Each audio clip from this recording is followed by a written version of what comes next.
Welcome to the Fluid Motion Agility Podcast, where I, Amanda Nelson, cover a wide range of topics from agility all the way to health and nutrition, as well as answering any of your questions. Thank you for listening.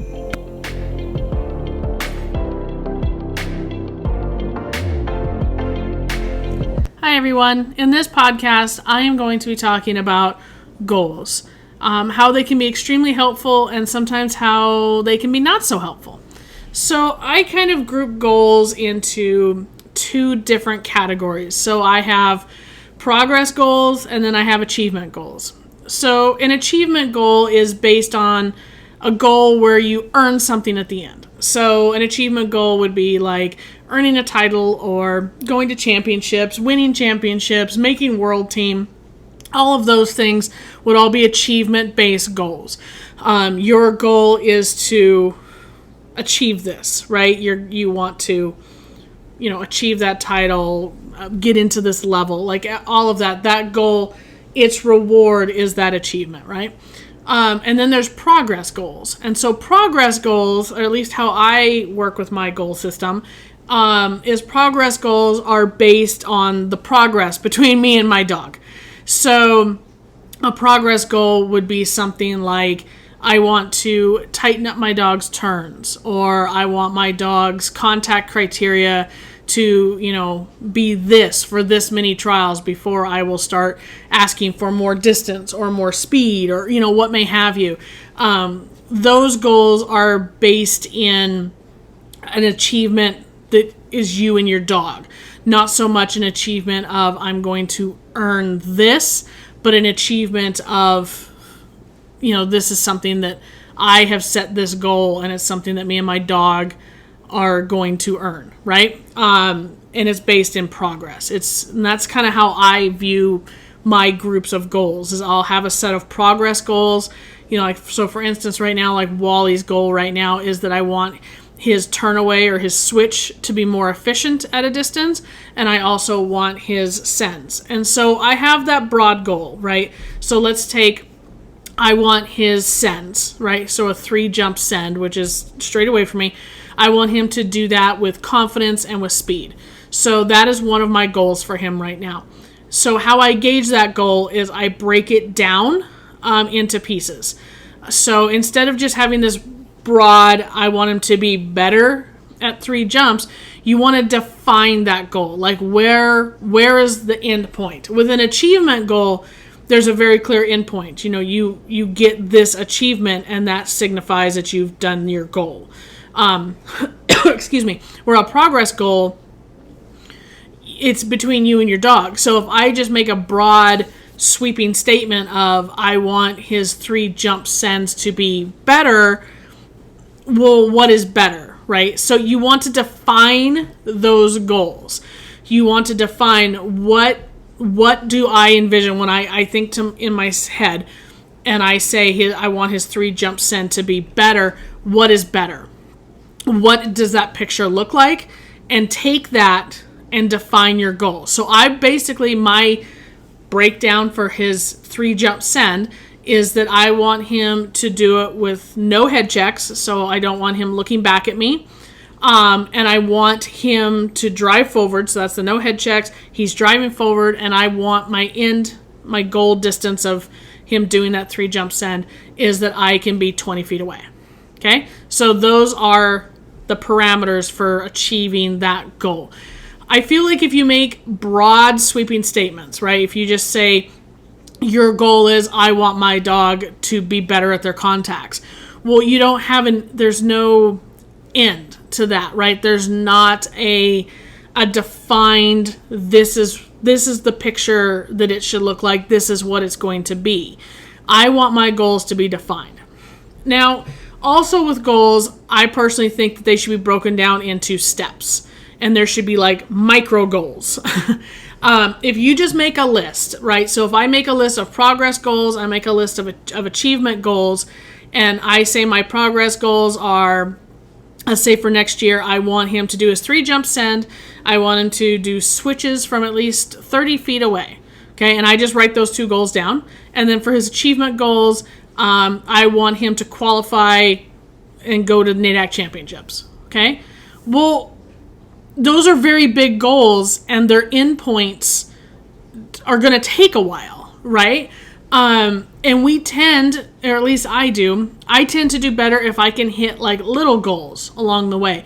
So instead of saying, okay, I want to take him to NADAC championships, that's a very late goal, right? Because NADAC championships is not until September of next year. So I'm not going to be getting any satisfaction or getting any, reward basically until a year from now, right? And in between now and that year, a lot of things could, or that year, in between now and that goal, a lot of things could happen. And for me, I have found if I just make this big goal and then I don't feel any success from it, well, I start to shut down, right? So me personally, I take my broad goals, my main sweeping, here's what I want to do type of goals. I take that and then I break them all down, right? So let's take the NADAC championships goal, for example. So I want to take Wally to NADAC championships next year. Well, what are the micro goals that I need to achieve to get there? How could I break that down? This is no different than training your dog. You're not just going to say, I want my dog to do a contact and just plop him up on the board and be like, do the thing, right? You're going to break it down and break it into small steps. The same needs to be done, in my opinion, for goals. So if I want to take him to NADAC championships, what do I need to do? Well, his progress goals are part of that, right? He needs to do his switch from a distance. He needs to get better at his jump sends. So those progress goals will work into my achievement goal as well. But break that achievement goal down.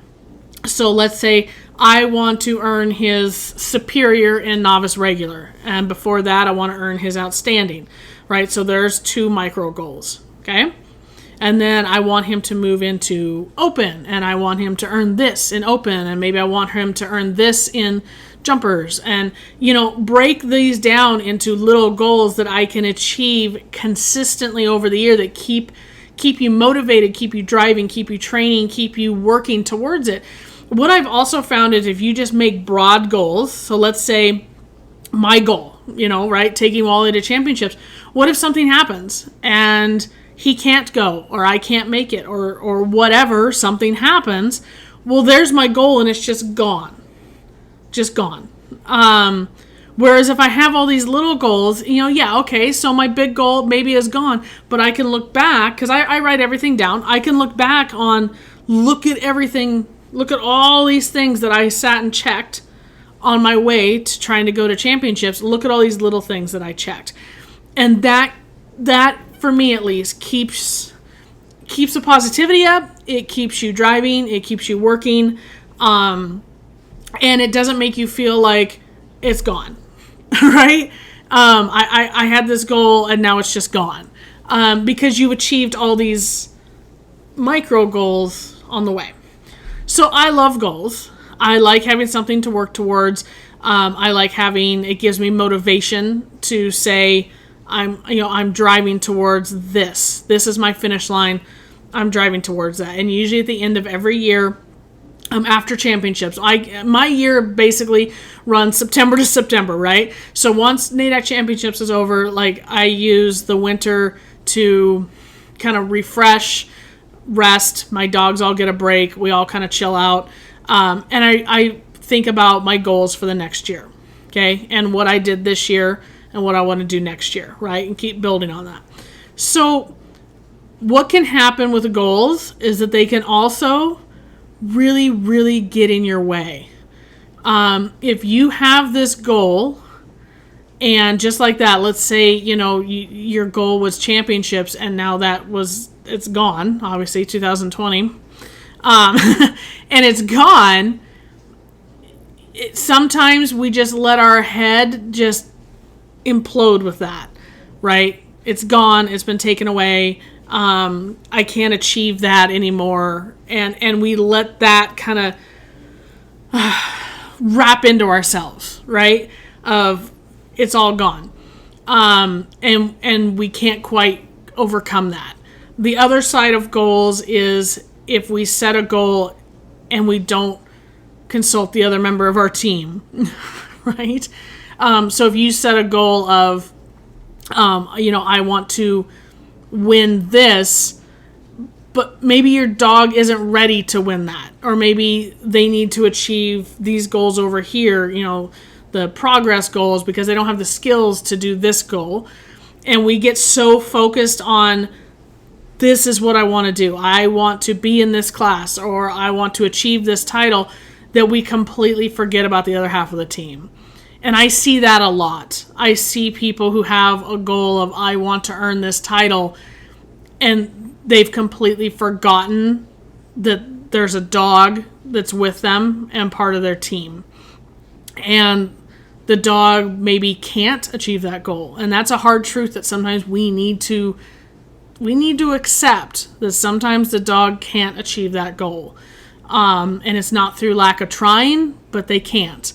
And sometimes they don't have the skills to achieve that goal. We need to attend to these micro goals over here first. And we get wrapped up in, but this is our goal, this is what we're going to do, this is what I need to do. And we forget about the dog, and then things can really spiral, right? And whether they spiral and you lose connection between you and your dog, you lose trust, you lose teamwork, or you as a person, like you become defeated, you become sad, right? And I can say that from my own personal experience. That's all things, and that a lot of times you have to learn those the hard way, right? You have to have somebody kind of come up and talk to you and be like, hey, I think we need to sit down and talk, because sometimes you don't see it. But goals can be a great thing. Goals, like I said, they give you something to strive towards. You train hard, work hard, play hard, like all that, right? But they can also be extremely detrimental, because we get so focused on that goal that we see nothing else, and we put blinders on, and all we focus on is that goal, and we don't see that the other half of our team is struggling. I have reevaluated my goals, especially for like Allie, what she needs from me, because I got stuck in that same thing with blinders, right? I saw a goal, I wanted a goal, and I'm going for it, and I needed to achieve that, right? And it does, it becomes a need, and it does, right? It becomes something in your soul that you just, you need it. And she very much could not do that, could not achieve the goal that I had envisioned for her. And so now I'm reevaluating my goals. And that doesn't mean bad things. Sometimes people are like, oh, so I can't achieve this, so I guess whoop-de-doo, I'm going to do this. No. Like, it's a team sport between you and your dog. And yeah, sometimes one half of the team just mentally can't do it, or maybe physically can't do it. And they want to, and they're trying, but they can't. And so readjust, like I've readjusted my goals for Allie. And are they much different than the goals I originally had for her? Yes, they are. But I'm excited for them because they're different. They're new. They're exciting. Right? It's not the same goals that I had. And I'm like, this is cool and fun and exciting. Let's do this. And I think if we view our goals from a standpoint of working as a team, as opposed to me, I want to achieve this thing, right? And look at it more like a team. We're a team, and we're going to do the things together. And if one half of your team is like, not feeling it, then we adjust, right? Because at the end of the day, our dogs are doing this with us. We are choosing for them what to do, right? I'm a huge, and this is a whole different podcast, but I'm a huge believer in my dogs making choices and my dogs making choices, I guess, and doing what they want to do. I do that with all my training and everything. And if my dog is making a choice, which Allie has made a choice, and she has told me very clearly last year what she does and does not want to do, then I need to respect that, because I already choose the game we play. I already choose the food they eat. And when we get to go travel, they travel with us and they go outside. Like, I'm making all these choices in their life. The least I can do for them and for her is to let her have as much choice as possible. And so if that goal that I have set for us, that she's like, no, that's not the same goal I had in mind, then I feel it's our job as their trainers and their partners to adjust to that. Okay? So that's kind of my view on goals. I think we all need them, but I think that they should be fluid. I think they should be flexible. And I think we should always consult with the other half of the team when we make the goals, and we should always look at the other half of the team realistically. And that's a big thing as well. Always be realistic when you look at your dog and what all you want to achieve and what they can achieve, and make sure that you always consult them. Thanks for listening, everyone. Thank you for listening to the Fluid Motion Agility Podcast. Be sure to check out the Fluid Motion Agility website at www.fluidmotionagility.com, as well as our Patreon group at www.patreon.com/fluidmotion. Our Patreon group is a monthly subscription where you have full access to be able to ask questions, post videos, as well as view hundreds of lessons, videos, classes, unedited training sessions with me, and so much more, starting at only $10 a month. Thanks, everyone, and thank you for supporting Fluid Motion and listening.